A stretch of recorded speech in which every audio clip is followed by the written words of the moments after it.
Reka nongere mbahe ikaze muri gahunda z'amakuru mbabwire ko Ferwacy cyangwa se ishyirahamwe ry'umukino w'amagare mu gihugu cy'u Rwanda ryagize icyo rivuga ku buzima Nsengimana Jean Bosco Hoze ari umwe mu bakinnyi b'ikirangirire mu mukino w'amagare mu Rwanda akaza kwisanga mu byo gutwara abantu ku igare mu byangabo ariko Ferwacy cyangwa se iri shyirahamwe ry'umukino w'amagare mu gihugu cy'u Rwanda akaba rero itangaza ko yiteguye kumufasha mu rugendo rushya yamaze gutangira nk'umutoza.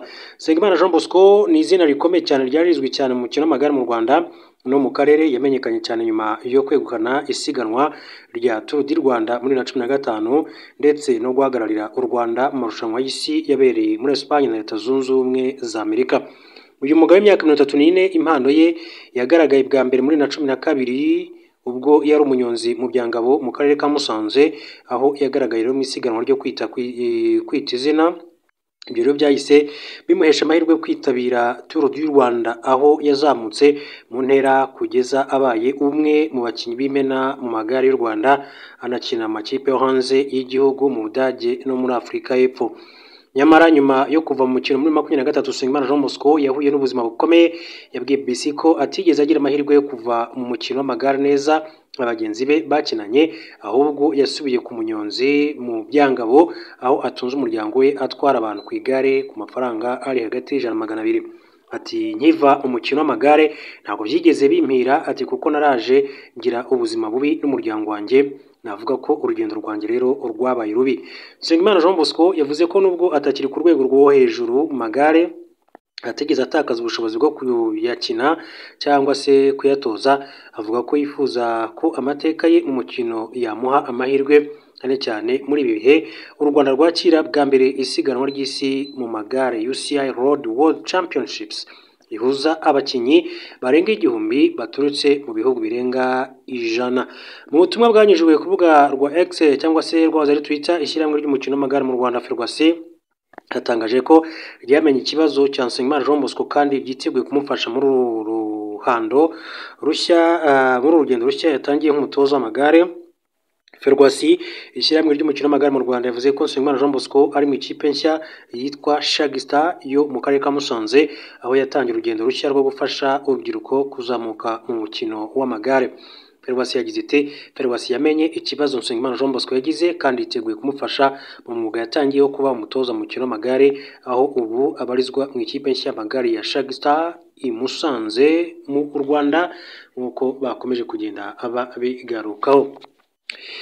Mu yandi makuru akomeje kugenda avugwa kwerekeranye n'igihugu cy'u Rwanda, mbabwire ko guverinoma y'u Rwanda yashimiye abakinnyi bitabiriye shampiyona y'isi y'umukino wo gusiganwa ku magare ikomeje kubera mu Rwanda, by'umwihariko abahize abandi. Hanyuma guverinoma yabashimiye ibinyujije ku rubuga rwayo rwa X, yagize iti u Rwanda rurashimira abakinnyi bose bitabira amarushanwa mu minsi 3 ishize yo gusiganwa n'ibihe buri muntu ku giti cye, kandi rurashimira abahize abandi bagatsindira imyanya ya mbere. Yavuze kandi ko ishimira abaturage kubera ubwitabire bagaragaza mu gufana inabatumira mu irushanwa ry'amakipe mu gusiganwa n'ibihe riba kuri uyu wa gatatu. Abakinnyi bashimiwe barimo umubirigi Remco Evenepoel watsinze mu gusiganwa n'ibihe mu cyiciro cy'abagabo, umunyasuwede Jacob Soderqvist watsinze mu gusiganwa n'ibihe mu cyiciro cy'abahungu batarengeje imyaka 23, n'umuholandi Michel Maurice watsinze mu gusiganwa n'ibihe mu ngimbi zitarengeje imyaka 19. Barimo kandi Umusuwizikazi Marlene Roussel watsinze mu gusiganwa n'ibihe mu cyiciro cy'abagore, umunya Wales Zoe Bakedest watsinze mu gusiganwa n'ibihe mu cyiciro cy'abakobwa batarengeje imyaka 23, n'umuholandikazi Megan Arends watsinze mu gusiganwa n'ibihe mu cyiciro cy'abangavu batarengeje imyaka 19. Akaba rero guverinoma y'u Rwanda yabashimiye ku munsi w'ejo. Ati nta bufasha bwabo dukeneye. Umuhuzabikorwa w'ihuriro Alliance Fleuve Congo ribarizwamo umutwe wa M23 Corneille Nangaa yongeye gushimangira ko ririya huriro ridafashwa n'u Rwanda ndetse ko nta bufasha bwarwo rikeneye. Nanga yabitangaje mu kiganiro aheruka kugirana n'umunyamakuru Larry Modo wa televiziyo ya CNN. Umunyapolitike kandi yongeye gushimangira ko intego ya AFC 23 ari ukujya Kinshasa ikirukana ku butegetsi Perezida Felix Antoine Tshisekedi Tshilombo, ndetse ko uriya mutwe uzabigeraho ubifashijwemo n'abanyekongo. Yagize ati intego yacu ni ukujya Kinshasa, tuzajya nayo n'abaturage bacu b'abanyekongo. Tura abanyekongo, twifitiye abasirikare bacu, nta bufasha na buke buhabwa n'u Rwanda, nta nubwo yewe dukeneye. Colonel Nanga yunzemo ati dukeneye kubona igihugu cyacu, dukeneye kuvanaho ubutegetsi bwamunzwe na ruswa, hanyuma tukubaka igihugu. Raporo zishinja M23 kwica abaturage ni impimbano. Colonel Nanga yanabajijwe kuri raporo zitandukanye zirimo izakozwe n'imiryango irimo uw'abibumbye na Human Rights Watch zishinja M23 kwica abasivili ndetse no gukora ibyaha by'intambara. Avuga ko abakora ziriya raporo arababeshyi. Ati abo ni ababeshyi bakora raporo z'ibinyoma, nta kuri kuzirimo, sinemeranya na Loni na Human Rights Watch. Ati nteye utwatsi izo raporo zose kubera ko ari cengezamatwara ry'ubutegetsi bwa Kinshasa, kandi ibyo ati barabyishyurirwa nk'uko yabivuze. Colonel Nanga yatangaje ko nta bufasha bw'u Rwanda ihuriro akuriye rikeneye, mu gihe u Rwanda narwo rwakunze kugaragaza ko nta bufasha ubwo aribwo bwose rwa AFC 23 nubwo rushinjwa kuyifasha n'abarimo umuryango w'abibumbye. U Rwanda kandi ruvuga ko rumaze igihe rwarashyizeho ingamba z'ubwirinzi mu rwego rwo kwirinda ko ingabo za leta RDC zirwana na M23 na FDLR bakwambuka bakaruhungabanyiriza umutekano, kuko u Rwanda narwo rudahema kugenda rubigaruka muri rusange.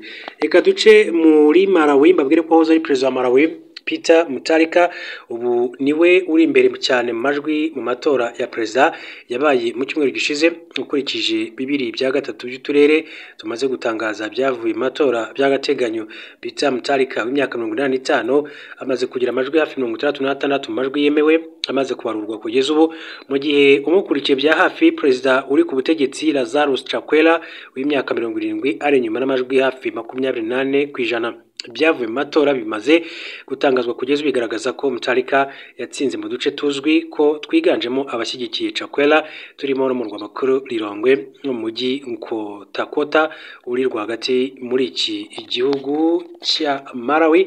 Akaba rero afite amahirwe menshi cyane yo kuba agiye kongera gusubira ku butegetsi muri iki gihugu cya Malawi, kimwe mu byo ku mugabane wa Afurika. Amakuru yacu reka yasoreze kuri iyi nkuru, mbabwire ko amakuru aturuka mu gihugu cy'u Burundi aravuga ko umusesenguzi Dieudonné Nikuri uzwi nka Robin werutse kuri rw'irengero nyuma yo kugera ku butaka bw'u Burundi avuye mu Rwanda yaba yarishwe nk'uko byaciyemo amarenga mu kiganiro cy'ishyirahamwe riharanira uburenganzira bwa muntu FOCODE nk'uko amakuru abivuga.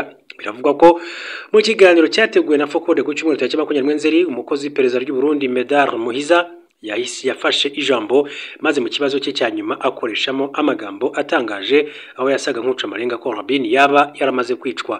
Uyu ngo yahakanye ko Robin yigeze agera mu Burundi, ashimangira ko ifoto yagaragaye ari muri iki gihugu n'abandi bafatanywe muri kasho y'iperereza ry'u Burundi muri Cibitoke ari impimbano. FOCODE ivuga ko uyu mukozi w'iperereza w'u Burundi yavuze inshuro 3 zose ko Robin ahubwo yishwe n'iperereza ry'u Rwanda kubera ko ngo ryamuhaye akazi kakamunanira. Medard Muhiza avuga ko iperereza ry'u Rwanda ryari ryarajyanye Robin muri Mozambique kubera igisirikare cyarwo kihakorera, mu gihe ngo nyamara bizwi neza ko Robin yahungiye muri Mozambique mu ntangiriro za 2015 mbere y'uko haba imyigaragambyo kubera ko yabonaga ubuzima bwe buri mu kaga, ndetse abategetsi b'u Burundi bahise bafunga murumuna we. Robin we yahise muri Mozambique kubera ko mubyeyi we yahakoreye nk'umukozi w'Imana, mu gihe nyamara igisirikare cy'u Rwanda cyatangiye gukorera muri Mozambique muri 2021. FOCODE ivuga ko hari ibimenyetso byinshi byerekana ko Robin na bagenzi be bari mu Burundi babiri bafatanywe nawe, Erwa Nkurunziza na Venandi Kumana, bavuye mu Rwanda ku itariki 29/25 baciye muri Tanzania binjira mu Burundi baciye ku mupaka wa Kobero i Muyinga uwo munsi. Ibyo kandi ngo ni ibintu byoroshye kubona ku mipaka y'u Rwanda, Tanzania no Burundi. Undi wafashwe ni Bonaventure Nkurikingoma uyu we akaba yaravuye i Bujumbura mu modoka izwi yaje kumupfiraho ageze i Gitega, na n'ubu iyo modoka akaba ariho ikiri. Hoteli yarayemo kandi yafatiwemo nayo ikaba izwi nk'uko bitangazwa. Hanyuma telefone ya Eloi Nkurunziza yerekana neza ahantu banyuze. Ifoto yafatiwe mu Cibitoke yerekana Robine ari kumwe na bagenzi be muri kasho y'iperereza muri Cibitoke. Amasoko menshi yashoboye kumenya neza icyo cyumba baba bicayemo ahari imifuka y'ifumbire n'ibindi. Ni benshi bavuze ko bahazi. Ikindi kandi ngo iperereza ry'u Burundi ryategetse Robine kohereza audio kwa mukuru wa Eloi Nkurunziza, kandi yaba Eloi Nkurunziza Robine undi witwa Fabrice bafatamwe bohereje audio zemeza ko bafatiwe hamwe kandi bari bafungiwe hamwe. Kuba rero iperereza ry'u Burundi ritangiye guhakana ko ryafashe aba bantu ngo biteye impungenge, bikarushaho rero guhangayikisha mu gihe umukozi waryo atangiye kuvuga ko umwe mu bafashwe ari we Robine yishwe n'iperereza ry'u Rwanda, kuko bisobanuye ko yaba yaramaze kwicwa. Hari umugambi wo kumwica, iperereza rikaba rishaka rero kumva uko byakwakirwa.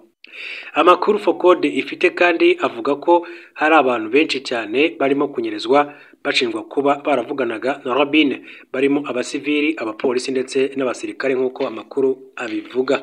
Robine rero yari umunyamakuru cyane cyane wakundaga kwibanda ku nkuru zo kuri murandasi.